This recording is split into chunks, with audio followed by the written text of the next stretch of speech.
Welcome to the deep dive.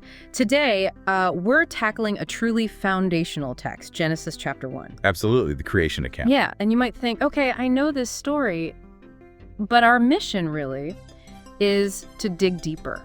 We're pairing it with, some serious theological examination to pull out those insights that maybe aren't obvious at first glance, the aha moments. Right, the nuggets of knowledge that give you that shortcut to understanding its depth. Exactly. Because this isn't just like an old story. It's presented as a framework for understanding, everything. The universe, life, us.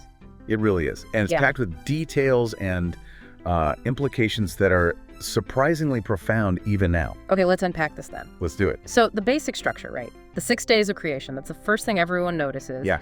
And the immediate question is, are these actual, clock on the wall, 24-hour days? That's the million-dollar question, isn't it? Yeah. And it's fundamental. Right. The theological view really sees Genesis 1 not as a scientific timeline, like a lab report, Okay. but as a theological framework, a structure. And each day, in this view, is more like an epoch, a distinct phase, an extended period. An epoch, okay, so a stage of creation. Precisely. And think about the text itself. It says, there was evening and there was morning. That signals completion, the end of a work period. Not necessarily sunrise and sunset as we know it. Exactly. Especially since the sun, the very thing that defines our 24-hour day, isn't explicitly set in its role until the fourth day. Ah, right. That's a key point. So the language itself suggests these aren't solar days. It strongly suggests a sequential order of events, these distinct stages, rather than a strict 24-hour chronology. It's about what happened in what order. Okay, that sets the stage perfectly. So if the days are epochs, let's look at the very beginning, verse 1. In the beginning, God created the heavens and the earth. I mean, that's a huge statement to kick things off. Huge is an understatement. Sure. It's monumental. It asserts right out of the gate that there's a supreme, uncreated being behind everything. The ultimate origin. Yes. The heavens. That's the cosmos. Everything out there. The earth. Specifically our world. And the implication, which is radical, is creation ex nihilo. Out of nothing. Out of nothing. The creator exists before matter, space, time.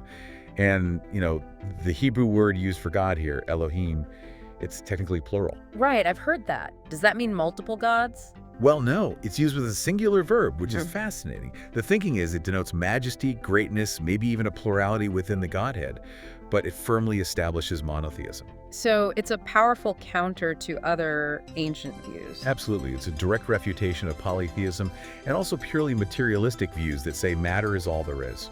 Sets a completely unique foundation. Wow, okay. So much packed into that first verse. Then verse 2 describes Earth's initial state, formless and empty, darkness, water, and the Spirit of God hovering. What's that picture like? Formless and empty. The Hebrew is tohu wabohu. It paints a picture of unorganization, chaos maybe, a desolate watery waste, darkness everywhere over this global ocean. Sounds pretty bleak. It does, but then you have this key element, the Spirit of God, Ruach Elohim, the Creator's active force. And it's hovering or moving over the waters. Like preparing something. Exactly. It implies divine power, actively engaged, getting this chaotic state ready for life. There's potential there. Order is coming. And then the first command, verse 3, let there be light. And bang, there was light. Just like that. But again, no sun yet. So what is this light? It's thought to be a diffused light. Maybe a general illumination breaking through whatever obscured the planet, or light from a source not yet specified. It's distinct from the sun, moon, and stars that come later. But the main thing is the power of the command itself. Oh, absolutely. Yeah. He speaks, and reality conforms. It demonstrates total command over the physical universe right from the start. Word becomes reality. And then verses 4 and 5, God sees the light as good, separates it from darkness, calls them day and night. That word good keeps popping up. It does, and it's significant. Each time it signals perfection, suitability. It means it's exactly right for its purpose. It's a divine assessment of quality. Okay. And here, with light and darkness, he establishes this fundamental rhythm. Day, night, a cycle. Even before the sun is the specific marker for our day. It's about establishing order. Okay, makes sense. Let's move to day 2 then, verses 6 to 8.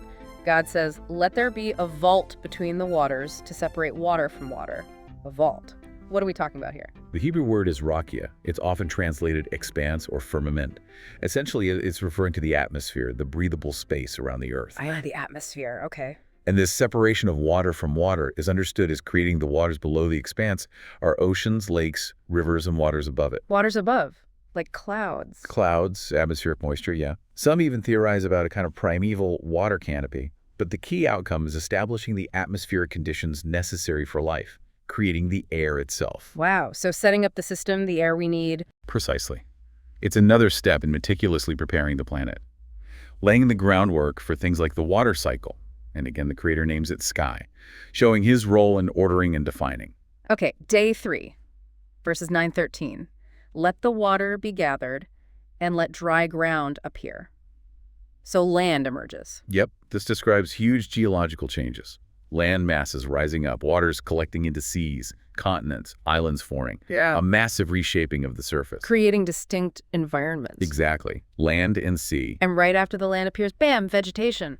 Let the land produce vegetation, seed-bearing plants and trees. This seems really logical. Plants first. It's incredibly logical, isn't it? You establish the foundation of the food chain, the producers, before you bring in the consumers. Provides food, oxygen. Everything needed for the next stages. And notice that phrase again.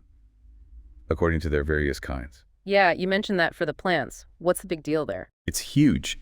It establishes this principle of biological reproduction within limits. Plants reproduce after their own kind, trees after their kind. It suggests distinct, created types with genetic boundary. So not necessarily one thing slowly changing into something completely different over time. That's how it's often interpreted in this theological framework, yes. It emphasizes created kinds, each reproducing true to its nature, providing stable food sources too. That, according to their kinds, is definitely a recurring theme. Okay, day 4, verses 14-19. Now we get the sun, moon, and stars. But we already had light on day 1, so what's happening now? Good question. The understand here isn't necessarily the initial creation of these bodies, but making them distinctly visible and functional from Earth's perspective. Ah, like the sky cleared, maybe. That's a common interpretation, yeah. That the dense atmosphere or cloud cover cleared, allowing them to be seen clearly. And their purpose is explicitly stated. Right, to separate the day from the night, serve as signs, mark time. Exactly.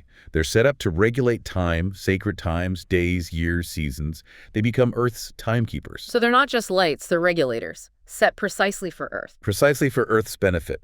The greater light, the sun, governs the day. The lesser light, the moon, the night. Plus the stars. It shows immense scale, but also incredible precision, all calibrated for life here, like setting a cosmic clock. Okay, day 5, verses 20-23. Now life really takes off. Let the waters teem with living creatures and birds fly. What kind of life is this? This is the arrival of the first mobile conscious life forms.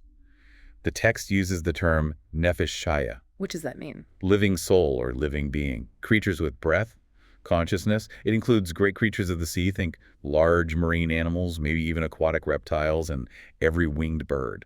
Life explodes in the water and air. And I bet I know what phrase comes next. You got it. According to their kinds. It's repeated for the sea creatures and the birds. Reinforcing that idea of distinct biological groups. Exactly. It emphasizes again that these creatures reproduce within their created boundaries. It's a consistent biological law presented throughout the chapter. And then something new happens. The first blessing. Be fruitful and increase in number. Yes. This is the first time a blessing is given. It shows the Creator's positive intent, his desire for these life forms to flourish, multiply, fill their environments. It's a command to thrive. Amazing. Okay, day 6, the final day of creation work, verses 24-31. It starts with land animals. Right. Livestock, creatures that move along the ground, and wild animals, completing the terrestrial animal kingdom. And let me guess, according to their kinds. Still there. Consistent right to the end for the animal kingdom. Each category distinct, reproducing after its kind, from domestic animals to creeping things to wild beasts. So the whole stage is set. Animals, plants, environments, and then comes the absolute peak, verse 26. Let us make mankind in our image, in our likeness. Okay, 2 big questions here. Who is us, and what does that image mean? The absolute pinnacle, yes. The Utho is fascinating. Many interpretations see it as suggesting complexity within the Godhead, perhaps a divine council, or God speaking with his primary agent, his son.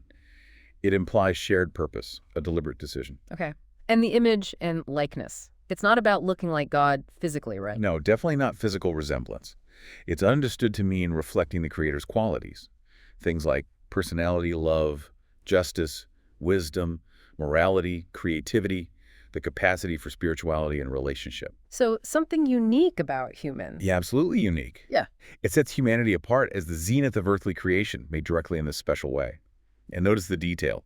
Male and female, he created them. Right, both are in the image. Yes, establishing the complementary nature of humanity from the very beginning and the foundation for family.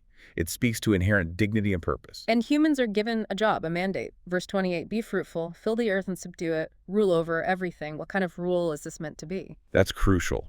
Rule or dominion here isn't tyranny. It's understood as stewardship, a responsibility. Like caretakers. Exactly. Benevolent oversight. Caring for the planet and its creatures. And subdue implies intelligent management, cultivating the Earth's resources responsibly, not just exploiting them. Okay, responsible management. Now, this next part, verses 29-30, the original diet, this always jumps out at me. It's really striking, isn't it? The Creator specifies a purely vegetarian diet for humans. Every seed-bearing plant, every tree with fruit. That's your food. But not just for humans. That's the kicker. This vegetarian diet is also given to all the land animals and birds, every green plant for food. Wow. So no predation? No carnivores? According to this picture of the original creation, no. It depicts a perfectly harmonious ecosystem. Yeah. No violence, no suffering, no death in the animal kingdom for food. Even lions eating grass, so to speak. It's a vision of complete peace. A radically different world than we see now. Radically different. And then the grand conclusion, verse 31. God saw all that he had made, and it was very good. That's the final assessment. Not just good like the individual stages, but very good. It signifies absolute perfection, completion, total harmony. No flaws, no problems. Nothing out of place. Everything functioning exactly as intended, perfectly reflecting the Creator's wisdom, power, and love. A flawless beginning. What an incredible walkthrough. We've gone from, this formless chaos to a perfectly ordered world teeming with life, crowned by humanity in God's image, all declared very good. It's quite a narrative. It really is. And as a theological account, it offers this profound framework. Creation is orderly, progressive, purposeful, and inherently good, reflecting its Creator. That final very good is just so emphatic. It really lands with weight, doesn't it? Which, of course, sets up a huge question for you, the listener, to think about. If everything started out very good, absolutely perfect, without any suffering, death, or flaws, well, what happened? What changed to bring about the world we experience today with all its imperfections, struggles, and suffering? That's the cliffhanger, isn't it? It is, and it leads directly into the next part of the story, the next chapters. Definitely something to ponder. Indeed. Well, thank you for joining us for this deep dive into Genesis chapter 1. Been a pleasure.